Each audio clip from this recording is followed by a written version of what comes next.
اعوذ باللہ من الشیطان الرجیم بسم اللہ الرحمن الرحیم سیقول السفہاء من الناس ما ولاہم عن قبلتہم التي كانوا علیها قل للہ المشرق والمغرب یہدی من یشاء الی صراط مستقیم صدق اللہ العظیم۔ دوسرے پارے کا خلاصہ آپ حضرات کے سامنے آج بیان کریں گے۔ دوسرا پارہ سیقول سورۃ البقرہ کا ہی تسلسل ہے، سورۃ البقرہ ہی ہے، اور یہاں شروع ہوتے ہی جس طرح ہم نے آپ کو پہلے پارے میں موضوعات بتائے تھے، اہم موضوعات پر بات ہوگی تاکہ مختصر وقت کے اندر ایک پر اثر بات کی جا سکے۔ تو ہمارے اس پارے کے اندر بھی 4 اہم موضوعات ہیں جس کا آج ہم ذکر کریں گے اور جس کے بارے میں آج ہم اس میں پڑھیں گے کہ اس پارے کے اندر کون سے ایسے 4 اہم موضوعات ہیں۔ ویسے تو چھوٹے چھوٹے موضوعات بہت زیادہ ہیں، ایسے موضوعات جو اس پارے کے ساتھ خاص ہیں۔ پہلا موضوع اس کا قبلے کی تبدیلی، دوسرا موضوع روزے کی فرضیت، اور تیسرا موضوع اس کا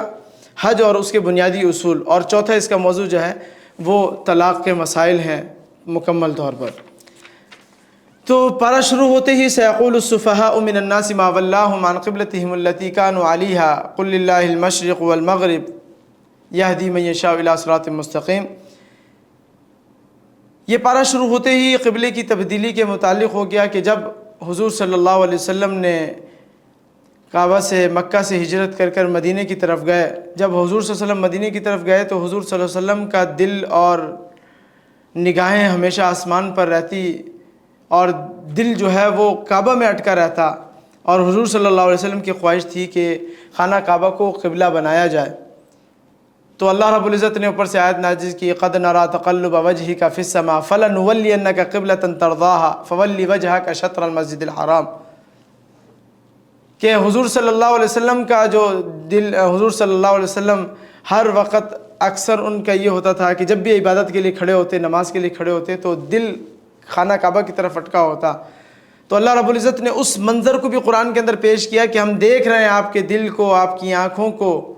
وجہ کا فی السماء، کہ آپ کا چہرہ آسمان کی طرف اٹھتا ہے۔ فَلَنُوَلِّيَنَّكَ قِبْلَةً تَرْضَاهَا، ہم ایسی طرف آپ کا رخ پھیریں گے کہ آپ راضی ہو جائیں گے۔ تو اللہ رب العزت نے حکم دیا، اور اس حکم کے اندر تحویل قبلے کے اندر سب سے اہم بات یہ ہے کہ اس میں مسلمانوں کا امتحان بھی تھا۔ کیوں مسلمانوں کا امتحان تھا؟ کہ اللہ رب العزت نے جس طرح قرآن کے اس پارے کے شروع کے اندر کہا سیقول السفہاء من الناس ما ولاہم، کہ کچھ بیوقوف لوگ یہ بھی سمجھیں گے کہ مسلمان اپنے قبلے سے پھر گئے ہیں، اور کچھ اپنے لوگوں کے اندر بھی یہ ہوگا کہ مشرکین مکہ بھی اسی طرف رخ کر کے نماز پڑھتے ہیں، ہم بھی اسی طرف کر کے پڑھ رہے ہیں۔ تو یہاں مسلمانوں کا امتحان تھا۔ تو اللہ رب العزت نے قرآن میں اس پارے کے شروع کے اندر یہ کہہ بھی دیا سیقول السفہاء من الناس، کہ کچھ ایسے بیوقوف لوگ یہ بھی سوچیں گے۔ اصل میں یہ امتحان تھا، تحویل قبلہ جو ہے وہ سب کا امتحان تھا، کہ اصل میں تو جہاد کی عبادت نہیں کی جا رہی، نہ مکے کی عبادت کی جا رہی تھی، نہ اس سے پہلے بیت المقدس کی عبادت کی جا رہی تھی۔ اللہ رب العزت نے قرآن میں کہہ دیا قل للہ المشرق والمغرب،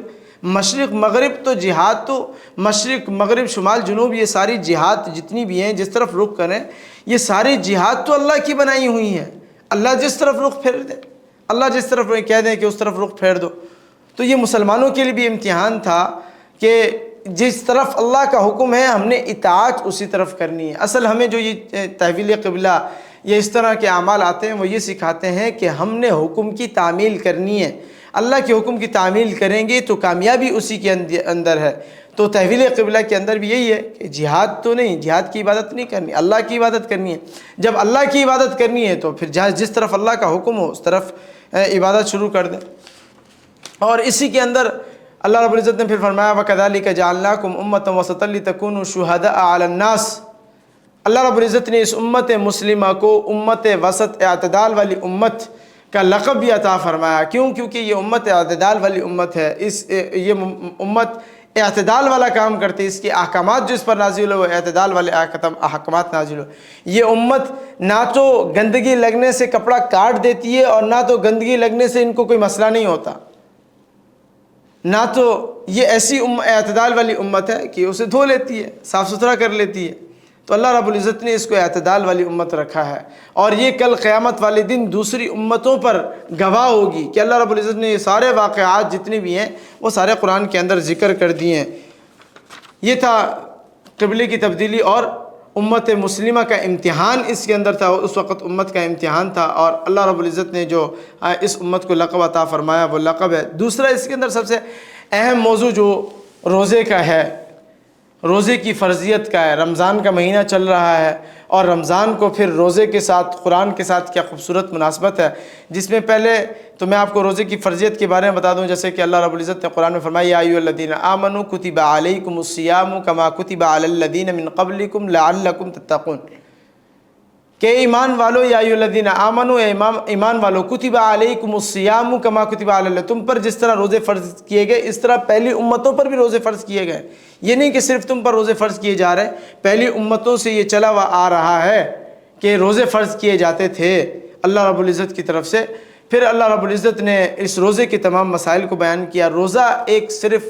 کھانا پینا چھوڑنا نہیں ہے، کھانے پینے سے دور رہنا نہیں ہے، بلکہ یہ مکمل حیات ہے، مکمل زندگی ہے، پوری زندگی ہے، یہ زندگی کا طور طریقہ ہے کہ ہم نے روزے کے اندر جس طرح اللہ کا حکم مان کر ہم روزے کے اندر کھانے پینے سے روکے رہتے ہیں، تو اسی طرح باقی 11 مہینہ بھی اللہ کے احکامات کو دیکھ کر گناہوں سے ہم دور رہیں اور اللہ کے احکامات کو پورا کریں۔ اور پھر اس رمضان المبارک کے اندر قرآن نازل ہوا، اور پھر یہ روزہ اللہ رب العزت نے قرآن میں فرمایا شہر رمضان الذی انزل فیہ القرآن ھدی للناس وبینات من الھدی والفرقان، کہ یہ مقدس مہینہ جس کے اندر قرآن نازل ہوا، اور وہ قرآن، یہ قرآن کتاب جو نازل ہوئی یہ کس لیے ہوئی؟ شہر رمضان الذی انزل فیہ القرآن ھدی للناس، لوگوں کی ہدایت کے لیے، وبینات من الھدی والفرقان، اللہ رب العزت نے حق و باطل کو واضح کر کے قرآن کے اندر بیان فرما دیا ہے کہ حق کیا ہے اور باطل کیا ہے،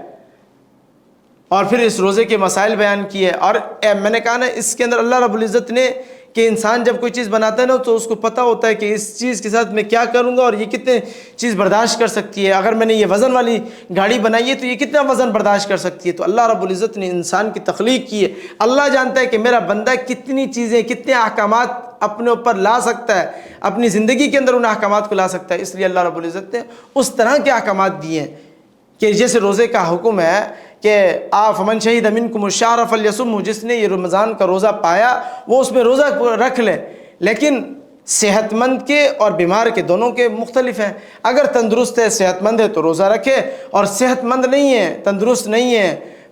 اور اس کو بیماری اتنی ہے کہ وہ روزہ نہیں رکھ سکتا تو دوسرے دنوں کے اندر رکھ لے۔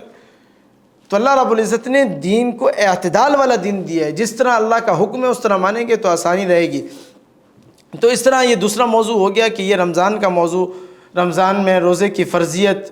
اس کے حوالے سے، اور بیماروں کے لیے، مسافر بیمار ہے اور وہ روزہ نہیں رکھ سکتا تو وہ بعد والے ایام کے اندر فائدۃ من ایام اخر، دوسرے ایام جو ہے رمضان کے بعد ان دنوں کو پورا کر لیتا، ان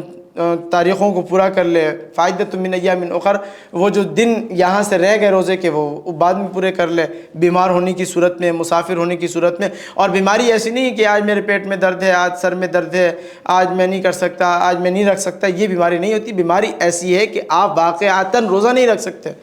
آپ واقعتاً روزہ نہیں رکھ سکتے، آپ ایسے بیمار ہیں کہ اگر آپ نے رکھا تو آپ اس کی وجہ سے آپ کی بیماری بڑھ سکتی ہے اور وہ طول دے سکتی ہے اس کو، ایسی بیماری، تو پھر آپ روزہ نہیں رکھیں۔ اور تیسری اس کے اندر جو تیسرا موضوع تھا وہ حج کی فرضیت کا تھا اور حج کے احکام کے متعلق تھا کہ یہ ایک حج کا پہلو لے لے، الحج اشہر معلومات، ایک معلوم وقت کے اندر حج ہوتا ہے اور حج کا وقت آپ جانتے ہیں۔ تو یہ حج کی ایک عجیب ترتیب آپ دیکھتے ہیں کہ جب ہم حج کے لیے جاتے ہیں تو ہم سلے سلائے کپڑے اتار دیتے ہیں، احرام پہن لیتے ہیں، سر کو جو ہے نا وہ ڈھانپتے نہیں ہیں، نماز میں جب کھڑے ہوتے ہیں سر کو ڈھانپ لیتے ہیں۔ تو یہ جنونیت جس طرح اللہ کے حکم کے اندر ہم یہاں دکھا رہے ہیں، یہ حج، میں کچھ چیزیں آپ کو بہت مختصر کر کے بتا رہا ہوں کیونکہ یہ آگے بہت تفصیل کے ساتھ آنے والی ہیں، تو یہاں ہم مختصر پڑھتے ہیں، آگے ہم اس کو طویل کے ساتھ دیکھ لیں گے۔ تو یہ حج جو ہے یہ اللہ کا ایسا حکم ہے کہ انسان اس کے اندر اس قدر عاجز ہو جاتا ہے کہ سلے سلائے کپڑے، شان و شوکت ختم، خوشبو ختم، سر کو بالکل کھلا چھوڑ دیا اور ایک بازو کھلا چھوڑا ہوا، بالکل معمول کی زندگی سے ہٹ کر ایک حکم پورا کر رہا ہوتا ہے۔ اور یہ حکم صاحب استطاعت، جس کے پاس مال ہو تو سارا زندگی میں ایک مرتبہ اس پر فرض ہے۔ تو یہ اللہ کا حکم ہے، اس کے اندر کتنی عاجزی، انکساری، اور اتنی دور سے ہم لوگ جاتے ہیں اور وہاں جا کے وہ سارے اعمال حج کے متعلق جتنے بھی ہیں وہ سارے کرتے ہیں۔ تو یہ اللہ کا حکم جس طرح مانتے ہیں اور روزے کے اندر جس طرح کھانے پینے سے رکے رہتے ہیں، اسی طرح اگر ہم نماز، زکوٰۃ،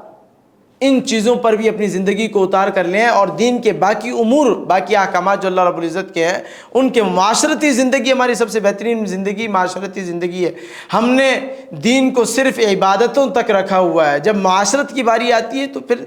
اپنی مرضی کرتے ہیں۔ مزہ تو یہ ہے کہ میری زندگی، معاشرتی زندگی، وہ اخلاق سے بڑی ہو، وہ دین سے بھری ہو۔ اور چوتھا اور اہم جو مسئلہ اور موضوع ہے وہ ہے طلاق کا ہے۔ الطلاق مرتان، یہاں پر طلاق کی عدت کو متعین کیا ہے، طلاق کی حد بندی کی ہے کہ کتنی طلاق دی جا سکتی ہے، اور طلاق کا پھر حکم بیان کیا ہے، اور طلاق میں حسن سلوک کو بتایا گیا ہے، مہر کی ادائیگی ہے، اور دوبارہ نکاح کی اجازت۔ اچھا، اب یہ میں آپ کو تھوڑا تفصیل سے بتاتا چلوں کہ یہ جو یہاں پر ذکر کیا گیا کہ یہاں پہلے عرب کے اندر جو پہلے عرب تھے وہ زیادہ طلاقیں دیتے تھے اور پھر رجوع کر لیتے، اور پھر رجوع کرنے کے ساتھ ساتھ وہ عورت پر ظلم بھی کیا کرتے تھے۔ عورت کو بہت ساری طلاق دے دی اور پھر رجوع کر لیا، پھر طلاقیں دے دی، پھر رجوع کر لیا، اور پھر جب رجوع کیا تو اس کو کمرے میں بند کر دینا، مار پیٹ کرنا، یا اس کے ساتھ جو ہے نا اچھا عمل نہ کرنا۔ تو اسی لیے قرآن نے الطلاق مرتان فامساک بمعروف او تسریح باحسان، یہ وہی چیز لے کر آ گئے کہ اگر آپ نے طلاق دی ہے تو 2 طلاق آپ نے دی ہیں، 2 طلاق کے بعد اگر آپ چاہتے ہیں تو حسن سلوک کے ساتھ، دونوں کی رضامندی کے ساتھ واپسی ہو سکتی ہے، نکاح ہو سکتا ہے، دونوں واپس ہو سکتے ہیں۔ اور ہاں، اگر نہیں رہنا چاہتے تو حسن سلوک کے ساتھ دونوں علیحدگی اختیار کر لیں، دونوں علیحدگی۔ یہ نہیں ہے کہ اب آپ بہت ساری طلاقیں دیں گے پھر رجوع کر لیں گے، نہیں، 2 طلاقیں دے دی آپ نے تو آپ رجوع کر سکتے ہیں، نکاح ہو سکتا ہے۔ لیکن اگر آپ نے تیسری طلاق دے دی تو پھر آپ کی دونوں کے درمیان جدائیگی ہو جائے گی۔ پھر آپ ایک ہی صورت میں ہو سکتا ہے کہ پہلے عورت کہیں اور نکاح کرے، وہاں شوہر ہم بستری کرے، اس کے بعد پھر وہ پہلے شوہر کی طرف آ سکتی ہے۔ یہ ہے کہ طلاق دو طلاقیں دے سکتے ہو، پھر آپ کا رجوع ہو سکتا ہے، لیکن اس کے علاوہ نہیں ہو سکتا۔ اور دوبارہ نکاح کی اجازت بھی وہی ہے کہ اگر اپنے پہلے مرد سے آپ کو 3 طلاقیں ہو گئی تو آپ دوسری جگہ شادی کریں گے، وہاں سے ہم بستری ہوگی، وہاں سے پھر طلاق ہوگی، پھر آپ پہلے شوہر کی طرف واپس آئیں گے، ایسے نہیں آ سکتے۔ اور قرآن نے امساک بمعروف او تسریح باحسان یہ کہہ کر اس بات کو سامنے رکھنے کا کہا ہے کہ دین سراسر سب کا خیال کرتا ہے، اور دین ہمارے لیے اعتدال والی چیز لاتا ہے، اور دین ہمارے لیے آسانیاں لاتا ہے۔ مشکلات ہم بناتے ہیں، مشکلات اپنے لیے ہم بناتے ہیں، تو ہم اپنے لیے زندگی کو آسان بنائیں، مشکلات کی طرف نہ لے کر جائیں۔ جتنا مشکلات کی طرف لے کر جائیں گے اتنا ہمارے لیے زندگی مشکل ہوگی اور دین پہ چلنا مشکل ہوگا۔ تو دین کے احکامات کو مانیں، اپنی زندگی کو آسان کریں، رمضان کو قرآن کے ساتھ جوڑیں اور قرآن کو رمضان کے ساتھ جوڑیں۔ نور قرآن ماہ رمضان، ملتے ہیں اگلے پارے کے لیے انشاءاللہ۔ وآخر دعوانا ان الحمدللہ رب العالمین۔